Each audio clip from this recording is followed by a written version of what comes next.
El miedo a la libertad. Sección 38. Esta es una obra del maestro Erich Fromm. A menos que se logre fusionar la planeación desde arriba con la cooperación activa desde abajo, a menos que la corriente de la vida social consiga fluir continuamente desde la base hacia la cumbre, la economía planificada llevará al pueblo a ser víctima de renovadas manipulaciones. Una de las tareas principales de la sociedad es justamente la de resolver este problema, la forma de combinar la centralización con la descentralización. Y por cierto, se trata de una cuestión no menos soluble que los problemas técnicos que ya fueron superados y que nos han conducido a un dominio casi absoluto de la naturaleza. Podrá ser resuelto, sin embargo, tan solo si reconocemos la necesidad de una solución y si tenemos fe en los hombres y en su capacidad de cuidar sus propios reales intereses en tanto seres humanos. En cierto modo, estamos enfrentando una vez más el problema de la iniciativa individual. Esta constituyó uno de los grandes estímulos del capitalismo liberal, tanto para el sistema económico como para el desarrollo personal, pero con dos limitaciones. Solamente desarrolló en el hombre dos cualidades especiales, la voluntad y la racionalidad, dejándolo, por otra parte, subordinado a los fines económicos. Era este un principio que funcionaba muy bien durante una fase del capitalismo en la que predominaban en alto grado el individualismo y la competencia, y en la que había espacio para un sinnúmero de unidades económicas. Pero este se ha ido restringiendo. Solo un número reducido está en condiciones de ejercer la iniciativa individual. Si queremos realizar ahora ese principio y extenderlo hasta liberar completamente la personalidad, ello solo será posible por medio del esfuerzo racional y consciente de toda la sociedad, y merced a un grado de descentralización capaz de garantizar la cooperación activa, real y genuina, así como la fiscalización por parte de las más pequeñas unidades del sistema. Tan solo si el hombre logra dominar la sociedad y subordinar el mecanismo económico a los propósitos de la felicidad humana, si llega a participar activamente en el proceso social, podrá superar aquello que hoy lo arrastra hacia la desesperación, su soledad y su sentimiento de impotencia. Actualmente el hombre no sufre tanto por la pobreza como por el hecho de haberse vuelto un engranaje dentro de una máquina inmensa, de haberse transformado en un autómata, de haber vaciado su vida y haberle hecho perder todo su sentido. La victoria sobre todas las formas de sistemas autoritarios será únicamente posible si la democracia no retrocede, asume la ofensiva y avanza para realizar su propio fin, tal como lo concibieron aquellos que lucharon por la libertad durante los últimos siglos. Triunfará sobre las fuerzas del nihilismo tan solo si logra infundir en los hombres aquella fe que es la más fuerte de las que sea capaz el espíritu humano, la fe en la vida y en la verdad, la fe en la libertad como realización activa y espontánea del yo individual. Apéndice: el carácter y el proceso social. En toda la obra nos hemos referido a la interrelación existente entre los factores socioeconómicos, psicológicos e ideológicos, analizando determinados periodos históricos como el de la Reforma y la Edad Contemporánea. Para aquellos lectores que se interesan en los problemas teóricos relacionados con ese análisis, trataré de exponer brevemente en este apéndice la base teórica general sobre la que se ha fundado el estudio concreto.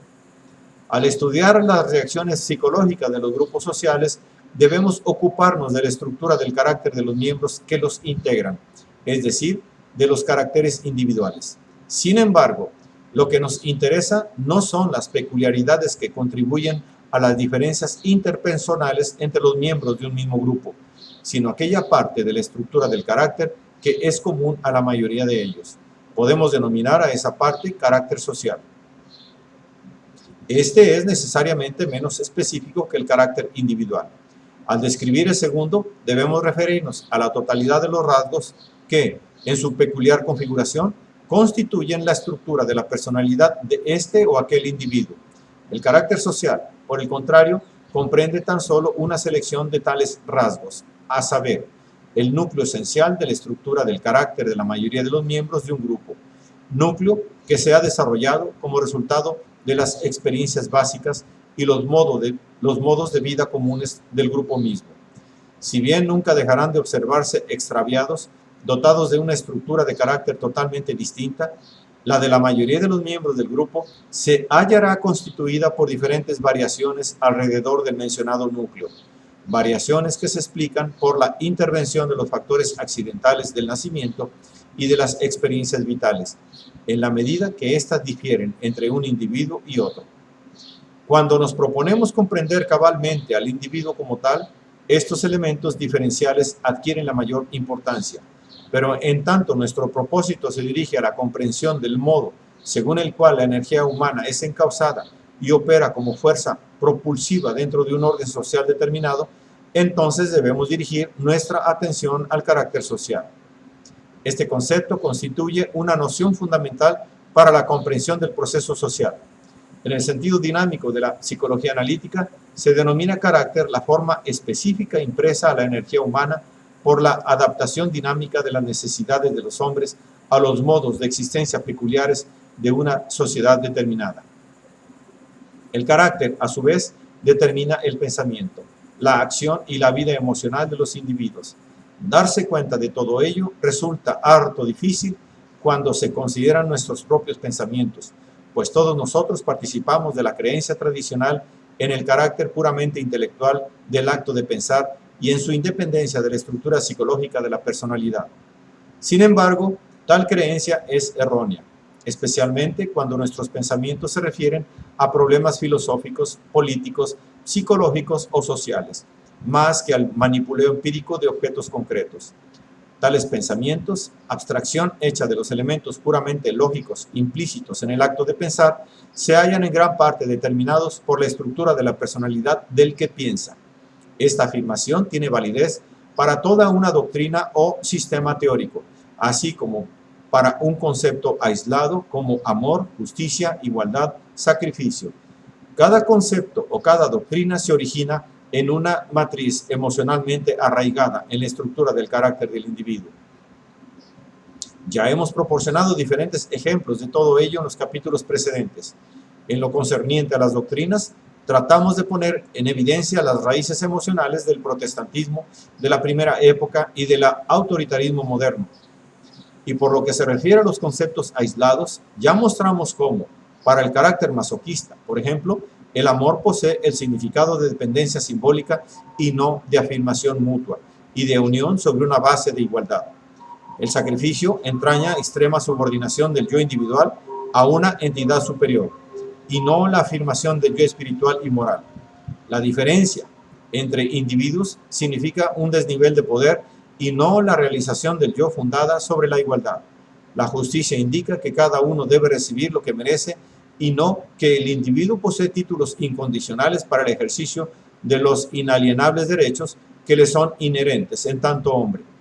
El coraje es la disposición a someterse y a soportar el sufrimiento, y no la afirmación suprema de la individualidad en lucha contra el poder.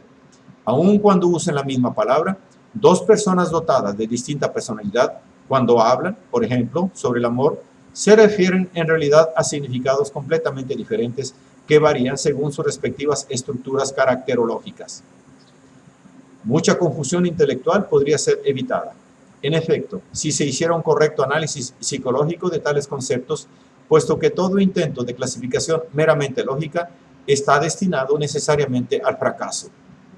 El hecho de que las ideas se desarrollen en una matriz emocional posee la mayor importancia, por cuanto constituye la clave necesaria para lograr la comprensión del espíritu de una cultura. Diferentes sociedades o distintas clases dentro de una misma sociedad poseen caracteres sociales específicos, y es a partir de estos que se desarrollan y se fortifican las distintas ideas. Así, por ejemplo, las nociones de trabajo y de éxito, como bienes últimos de la vida, llegaron a ser una fuerza poderosa y a incidir sobre el hombre moderno debido a la soledad y a la incertidumbre con que éste se hallaba. Pero la propaganda en favor del principio del esfuerzo incesante y de la religión del éxito, dirigida a los campesinos mexicanos o a los indígenas de las tribus pueblo, no hallaría ninguna respuesta favorable. Estos pueblos, dotados de un distinto tipo de estructura de carácter, difícilmente llegarían a comprender el significado de esos fines, aun cuando entendieran el lenguaje en que los mismos fueran expuestos. Del mismo modo, Hitler y esa parte de la población alemana que poseía su mismo tipo de estructura del carácter, creían en una manera completamente sincera que pensar en la posibilidad de abolir las guerras constituye una locura o bien una descarada mentira. Sobre la base de su carácter social, les parecía que la vida sin sufrimientos ni desastres sería tan poco comprensible como las nociones de libertad e igualdad. Con frecuencia, ciertos grupos aceptan ideas que, sin embargo, no llegan realmente a afectarlos, debido a las peculiaridades del carácter social de los grupos mismos. Son ideas que siguen formando parte de las convicciones conscientes, pero que no constituyen criterios para la acción en los momentos de crisis. Un ejemplo de este fenómeno lo muestra el movimiento sindical alemán en la época de la victoria del nazismo. La gran mayoría de los obreros germanos votaba, antes de la ascensión de Hitler al poder, en favor del Partido Socialista o del Comunista, y creía en las doctrinas de esos partidos. Esto es, la difusión de tales ideas en la clase obrera era extremadamente amplia. Sin embargo, su peso no estaba en proporción a su difusión. El asalto nazi no se enfrentó con adversarios políticos que, en su mayoría, se hallaran dispuestos a luchar por sus ideas. Muchos adherentes a los partidos de izquierda, si bien siguieron creyendo en el programa partidario mientras sus respectivas organizaciones conservaron autoridad, se hallaron dispuestos a abandonar su fe apenas llegó la hora de la crisis. Un análisis atento de la estructura del carácter de los obreros alemanes puede mostrarnos una causa, por cierto no la única, de este fenómeno. Un gran número de ellos poseía un tipo de personalidad en el que estaban presentes muchos rasgos correspondientes a lo que hemos descrito como carácter autoritario. Poseían un ansia y un respeto hondamente arraigados hacia la autoridad establecida. La importancia que el socialismo atribuía a la independencia individual frente a la autoridad, a la solidaridad frente al aislamiento individualista, no era lo que muchos de estos obreros, debido a su estructura caracterológica, deseaban de verdad. Uno de los errores de los dirigentes izquierdistas fue el de estimar la fuerza del propio partido únicamente sobre la base de la difusión de su ideología, no teniendo en cuenta, en cambio, su carencia de arraigo. En contraste con este cuadro, nuestro análisis de las doctrinas protestantes y calvinistas nos ha mostrado que tales ideas constituían fuerzas poderosas en los espíritus de los adeptos a la misma religión, por cuanto respondían a las necesidades y a la angustia existentes en la estructura del carácter de aquellas personas a quienes estaban dirigidas. Dicho con otras palabras, las ideas pueden llegar a ser fuerzas poderosas, pero solo en la medida en que satisfagan las necesidades humanas específicas que se destacan en un carácter social dado. La estructura del carácter no determina solamente los pensamientos y las emociones, sino también las acciones humanas. Es mérito de Freud el haberlo demostrado, aun cuando su esquema teórico específico no sea correcto. En el caso de neuróticos, es evidente que su actividad está determinada por las tendencias dominantes en la estructura del carácter del individuo. Es fácil entender que la compulsión a contar las ventanas de las casas y el número de piedras del pavimento constituye una actividad arraigada en ciertas tendencias del carácter compulsivo, pero las acciones de la persona normal parecen hallarse determinadas tan solo por consideraciones racionales y de acuerdo con las necesidades de la realidad. Sin embargo, por medio de los nuevos instrumentos de observación ofrecidos por el psicoanálisis, podemos darnos cuenta de que el llamado comportamiento racional está determinado en gran parte por la estructura del carácter. En nuestra exposición acerca del significado del trabajo para el hombre moderno, nos hemos referido a ejemplos de esta naturaleza. Vimos cómo el intenso anhelo de realizar una actividad incesante estaba arraigado en los sentimientos de soledad y angustia. Esta compulsión a trabajar difiere de la actitud hacia el trabajo existente en otras culturas, en las que los hombres trabajaban cuanto era necesario, sin sentirse impulsados por fuerzas adicionales propias de su estructura caracterológica.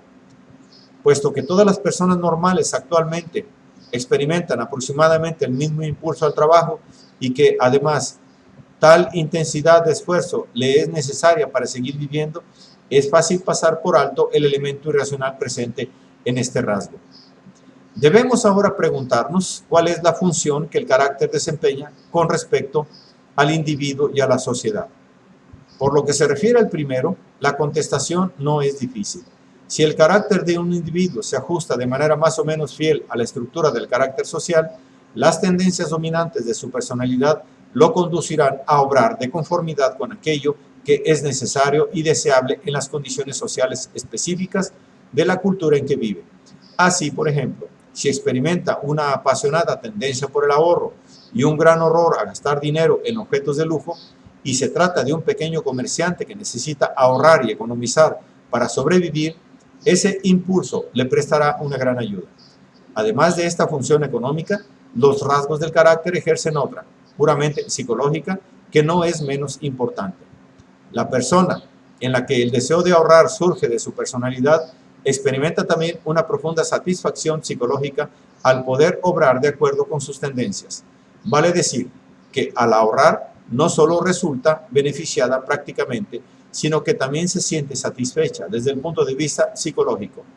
Es fácil convencerse de la exactitud de esta afirmación si se observa, por ejemplo, cómo una mujer de la baja clase media, al realizar compras en el mercado, se siente tan feliz por un ahorro de 10 centavos como otra persona con un carácter distinto lo estaría por el goce de algún placer de índole sensual.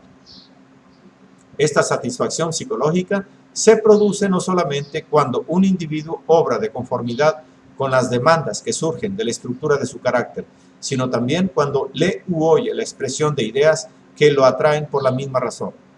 Para el carácter autoritario, una ideología que describe la naturaleza como una fuerza poderosa a la que es necesario someterse, o un discurso que se complace en proporcionar descripciones sádicas de los acontecimientos políticos, ejercen una profunda atracción, de modo que el acto de leer o escuchar le otorga una intensa satisfacción psicológica.